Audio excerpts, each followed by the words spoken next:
My name is Bob Mendelssohn. I'm the Director of Jews for Jesus in Sydney, Australia.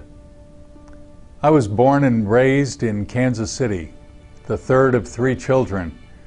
As a result, I always brought surprises to my family, as you can imagine. We went to an Orthodox Jewish synagogue. There's all kinds of levels of orthodoxy. We had what we might call negotiable Judaism. We had not 2 sets of dishes, not 4 sets of dishes, but we had 5 sets of dishes. 2, of course, that were in use on the regular during the year, 2 that were for use during the Passover, and the 5th set of dishes, well, that was for the KFC that we would bring in. Negotiable, if you know what I mean. When I turned 16 and went to synagogue, I would drive, because in Kansas you could get a license at 16. I would drive to synagogue, park a block away, and then walk like the rest of the Orthodox men, so I would at least look like I was proper. When I was 13, I had my bar mitzvah. Hundreds were there. I was nervous as all get out, but there were all kinds of folks in the congregation that morning, not only all my youth group and the dozens and dozens of my parents' closest friends, but Ed Charles, the third baseman for the Kansas City Athletics, and Sally Simpson, the junior high school Spanish teacher. All kinds of folks were there. I wanted to do very well, and so I performed and sang and wondered if anybody was really listening, wondering if I was even getting through to the God who seemed to be so remote, so distant. But I did Judaism very well. I wanted to keep learning and keep doing Judaism correctly, so although most of my friends stopped attending synagogue at their bar mitzvah, I continued.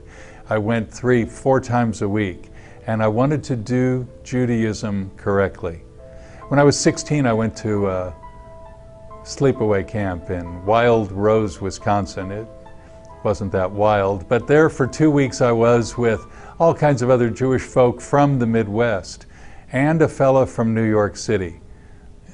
Jewish people from Kansas City didn't exactly like Jews from New York City. I don't think we liked very many people from New York City. And Jimmy was one of those folks who already was one of them. When I met Jimmy, though, I was captivated by his keenness in being Jewish and his seeming connection between things Jewish and his own personal life. He was only a few years older than me. So I took what he did on board, and I came home after that fortnight away with my family, and I was with them and told them I wasn't going to eat their food, but rather prepare my own. I wasn't going to drive to synagogue anymore. I was going to walk to a more nearby one, where there was a mechitza, a separation between the men and the women. I was going to do Judaism more correctly. I guess that's the thing about religion. Once you have some, you start having more, and you define more and more, and who's outside as less and less.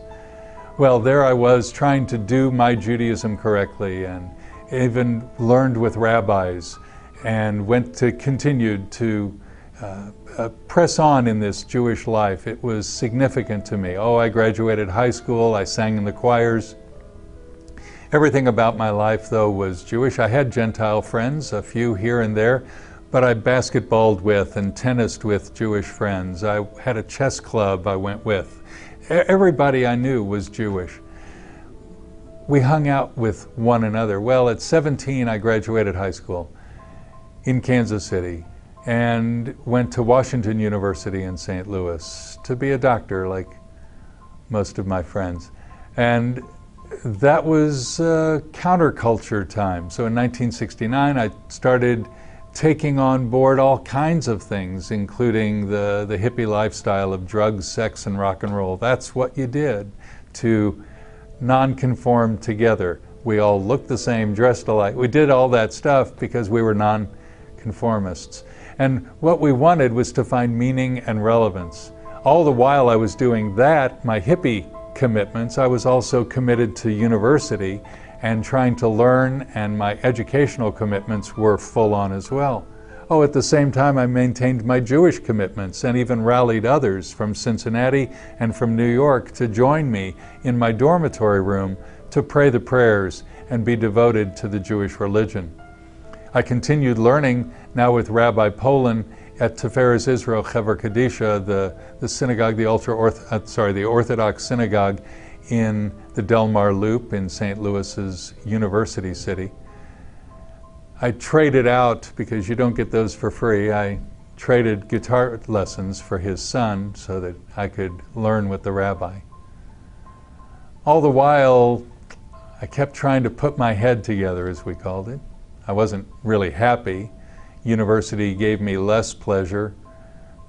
Judaism was giving me all kinds of personal identification, but not really deep meaning and relevance. One night I went to synagogue, it was a Friday night, and I had a Shabbos Goy, a Gentile who looked after some of the things I couldn't look after, including turning on and off the light switch there in my dormitory room. Well, Neil, the Gentile from Winnetka, Illinois, had failed that night to turn off my light when I returned from synagogue, and there I was lying on my dormitory bed at Elliott Hall in St. Louis, and looked up and thought, this is ridiculous. After, who knows, maybe 5 minutes, maybe 35 minutes, I'm not sure how long. And I went and turned off the light. Now what happens? Now how much of the Torah and the mitzvahs and all the things that I was supposed to be committed to was I going to maintain? Soon everything was gone, and my whole life went into chaos. After 3 semesters at Washington University, I dropped out, hitchhiked around the United States looking for that meaning and relevance. I was in New Orleans. I remember dancing at about 3 in the morning on Bourbon Street in the French Quarter next to a guy who was of a different color, different everything than I was. And for some reason, out of the depths of my heart came this hatred that made no sense for a man of peace and love. I knew what I was doing was wrong, but I had no control over it. I hitchhiked some more, and I was in Atlanta, Georgia. I was in a crash pad at the university, Emory University, and there, while one of the fellows was in taking a shower, I rifled his trousers and pulled out a $5 note and put it in my pocket, knowing all the while that thievery was wrong, but I needed the money. I was in Fort Lauderdale or Pompano Beach, Florida, and there I was a co-resident of a jail for a few days after being caught out doing some illegal things. And there was a fella who was young and was reading a well-worn Gideon Bible. I had never seen that New Testament, never really read the Older Testament in English, but there it was, and I began looking through his pages. I gave it back to him quickly with St. Matthew and St. Mark and all these other Catholics. He's the one who paid for me to get out of jail. He had enough money for me, not for him. I was back in Washington, D.C. during an anti-Vietnam march with my black armband, rallying with those who were against the military-industrial complex. My father flew me home that week and gave me a one-way ticket to Kansas City for Passover 1971. It was great to be with my family. During that occasion, we had an encounter again as I tried to make the Passover Seder, the Passover meal, meaningful and relevant. And I tried to make sure that the story of the Jewish people leaving Egypt was still significant for us. I wanted to bring in civil rights and black people and other folks who didn't seem to have the freedom that we were enjoying there around the Lakshan Kugel and the beautiful foods that my grandmother made, the matzo ball soup. Well, there was an occasion in the Seder where I tried to bring in something new, and it brought great cacophony and more chaos to the Seder. My father took the Seder back over, and I walked out of the house. And I looked up for the first time in my life and prayed in English. I didn't know what to call God. So I said, "Sir, here I am trying to do things your way, but the hypocrites," you'll forgive the expression, my family, "they're doing it your way. Is there another way?" was the gist of my prayer. About a month later, I'm there in Kansas City, and I encounter some Jesus freaks, some Jesus people who were out on the street corners talking to people about their faith, and I encountered them, or rather was encountered by them. I had an argument with them there at Volker Park in front of the Nelson Art Gallery in Kansas City.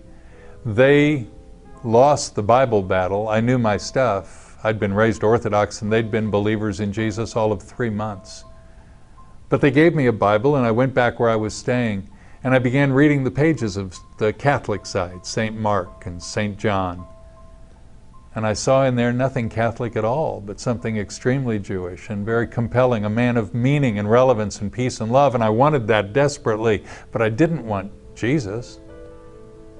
I went to a girl's house 3 days later. I knew she was a Christian. I told her, I really want this Jesus stuff, love, joy, meaning, relevance, but I don't want Jesus. She said, you don't get this Jesus stuff unless you take Jesus as your Savior. So that night, under a full moon, May of 1971, I asked Yeshua, I asked Jesus to be my Savior, to wash me of my sins, and He did. She taught me how to sing Amazing Grace. Oh, I knew the words from Joan Baez and Judy Collins, but I didn't know that song until that night. I ran home, told my mom and dad that Jesus was coming back. Well, I kept bringing surprises to my family, didn't I? When I kept more kosher, when I kept more religion than they, when I dropped out of university on scholarship, and when I found Jesus. That was probably the most surprising thing of all. And yet, God gave me grace and a family that's bigger than my own folks. Oh, you can be surprised too, I suppose, if you've been seeking to please God by religious devotion. You can be surprised at the grace and the joy that He wants to give you, not because of what you've done, but because of what He's done. Receive Him as your Savior. You'll be surprised by joy.